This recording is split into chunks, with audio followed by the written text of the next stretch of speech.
Hello, everyone.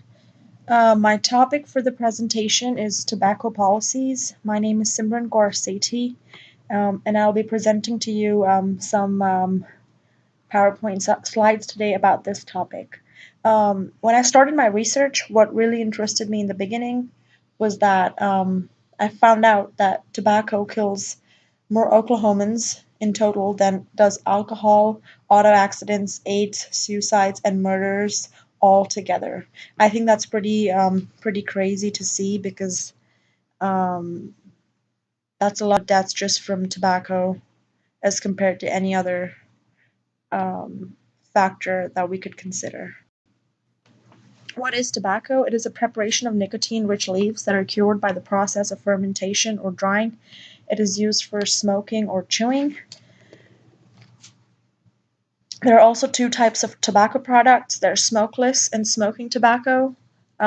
Smokeless tobacco is taken in orally or through the nose. It is not burned before it's taken. For example, snuff and chewing tobacco. Whereas the tobacco that produces smoke is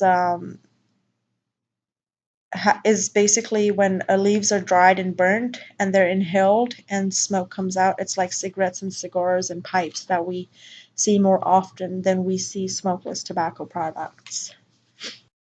United States statistics related to tobacco use. Tobacco use is the single largest preventable cause of death and disease in the United States today. Smoking cigarettes kills more than 480,000 people each year, with more than 41,000 of these deaths coming from exposure to secondhand smoke. Secondhand smoke is basically people who are around people who smoke and are affected adversely by inhaling that smoke, which comes in from another person who's smoking a cigarette or any other form of tobacco. Approximately 7,500 Oklahomans die each year from tobacco-related causes, with more than 700 that are caused by exposure to secondhand smoke alone.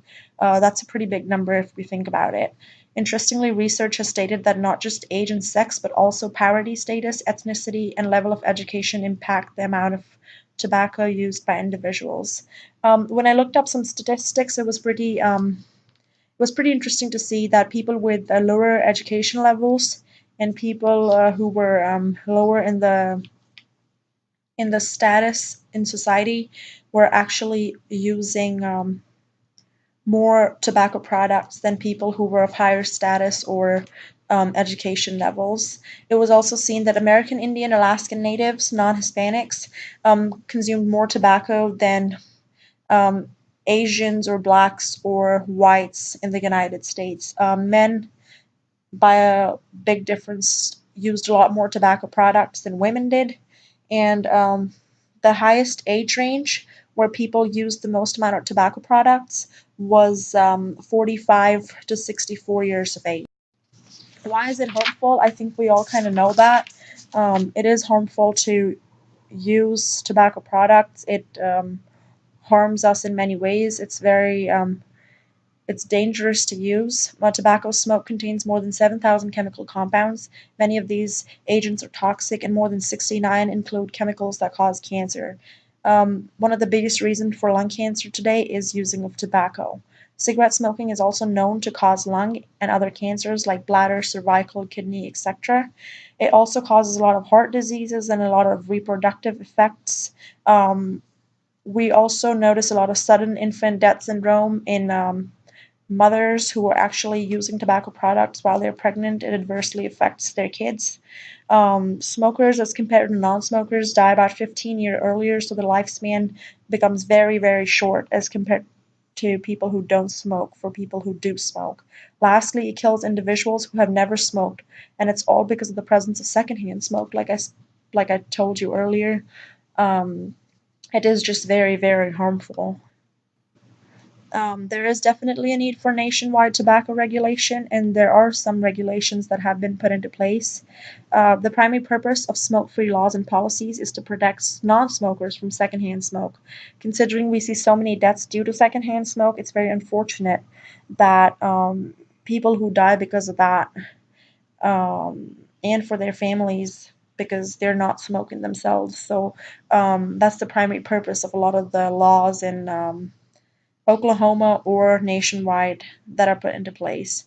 In 1992, the federal government required states to set a minimum age of at least 18 years to purchase tobacco products, which was accepted and followed in all states by 1993. Prior to 1996, the FDA played no role in regulation of tobacco products. In 1996, the FDA issued the FDA rule, which asserted its authority over tobacco products and issued a rule intending to prevent and reduce tobacco use by children. I think this was a great step in the right direction because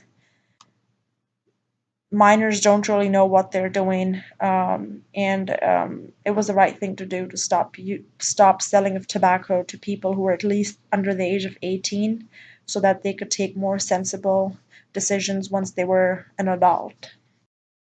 The Family Smoking Prevention and Tobacco Control Act was put into place in 2009.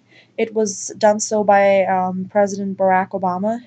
He was himself a person who struggled with controlling his own self to use tobacco products. It took him a long, long time to get off the use of cigarettes. This act gave FDA control on tobacco products for sale in the United States. Much of this control is targeted specifically at targets and smokeless tobacco products. The act gives FDA the power to have tobacco companies submit an ingredient list of any product sold or imported in the United States. Tobacco companies make public the nicotine content on their products and to reduce or eliminate other harmful substances from the product. They have to make the font bigger of warnings on tobacco packaging so that they take up to 50% of the front of the pack panel area. They have to regulate the use of terms such as mild and light so that the tobacco products abide by certain standards regarding these terms.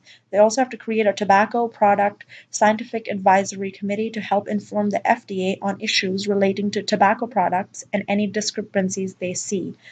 Now, I think this was a very important act that was put into place by Barack Obama, and it really has made a change in the United States.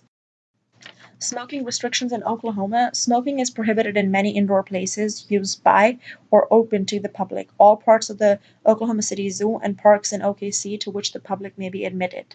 Smoking is also prohibited in state government buildings and property and public transportation.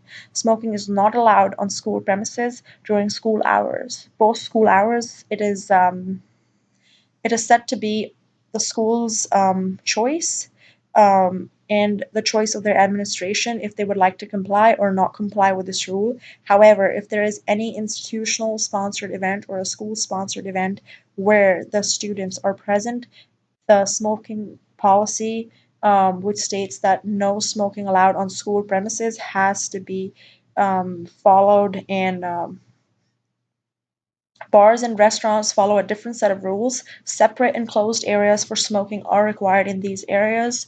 If they do choose to be a place where smoking is allowed, there has to be proper ventilation in a separate room that is enclosed, and so that it does not affect other people who are present at the bar or restaurants. Since July of 2012, since July of 2012, smoking on the OU campus has also been prohibited. Fines of up to $100 and a minimum of $10 are issued if anyone is caught smoking or using any kind of tobacco products on the premises. The Breathe Easy campaign in Oklahoma, I think, was a big initiative that had taken place, and it definitely has made a lot of changes in the state of Oklahoma since a lot of secondhand smoke was present. Um, I think this was a great campaign that was started, and Breathe Easy is a no tobacco use sign seen all across the state today. Various institutions, offices, schools, restaurants, etc., have adopted this way to go forward. As you see, the Breathe Easy sign says no tobacco use on this property, 24 hours a day, 7 days a week. It can be a school policy, but it doesn't have to be. We see it in offices and universities, in restaurants, at bars today. The sign indicates that there is no tobacco allowed on the particular site where you see it. It is considered a smokeless property. Since 2012, we even see these signs all around the OU campus. Tobacco-free parks in Oklahoma. Oklahoma started to become more progressive and passed the No Tobacco Use in Parks law in May 2012. However, not all counties in the state came together to this agreement. The some that did did not follow upon it for long enough, and some that did still continue to not let tobacco products be used in parks legally today. At the moment, almost 2 dozen cities and counties across the state, including Oklahoma City, Edmond, Norman, ban the use of tobacco in city parks and public places such as sidewalks. I think this is something very important in today's world, as a lot of the youth goes to parks to play, to exercise. A lot of elderly people go to parks, and for them to not have the exposure to secondhand smoke is a very important step taken by the state of Oklahoma in the right direction. Resources available to people of the United States today. There are a lot of national resources available, such as the Tobacco Prevention Program Saves Lives. This has taken place in California with the nation's longest running prevention program, and it has reduced lung and bronchitis cancer rates twice as fast than the other states in the US. The CDC is the only federal agency that provides funding to help support all 50 states, the District of Columbia, 8 US territories, and 12 tribal organizations for tobacco control efforts. We also have the National Tobacco Control Program that eliminates exposure to secondhand smoke, promotes quitting amongst young adults, and also a lot of the youth. It prevents initiation among youth and young adults, identifies and eliminates tobacco related disparities. Another really important resource is the National Services for Health that are also available at the American Lung Association, American Cancer Association, and the National Cancer Association Institute. I think these are very important resources that people should use today. The local resources for Oklahoma, if people need help, is the Center of Advancement of Wellness works to prevent tobacco initiation and reduce existing tobacco use through the states. Fully funded statewide tobacco control programs at CDC recommended levels. It continuously looks at raising the average price of tobacco products. It prohibits indoor work sites and public places to include prohibits smoking in indoor places, looks at engaging in mass media campaigns on a regular basis that shape the social norms around preventing tobacco use initiation, and also help the youngsters to quit using tobacco. The Healthy Sooners has committed to pay the cost of smoking cessation sessions for all the students, faculty, and staff that are interested in quitting, either by face to face sessions or by using an online quitting session with their coach. Oklahoma Tobacco Helpline is one of the most helpful resources that I came across when I was researching, and here is their tobacco quitting helpline number. Thank you for hearing what I had to say today. Hope it was beneficial.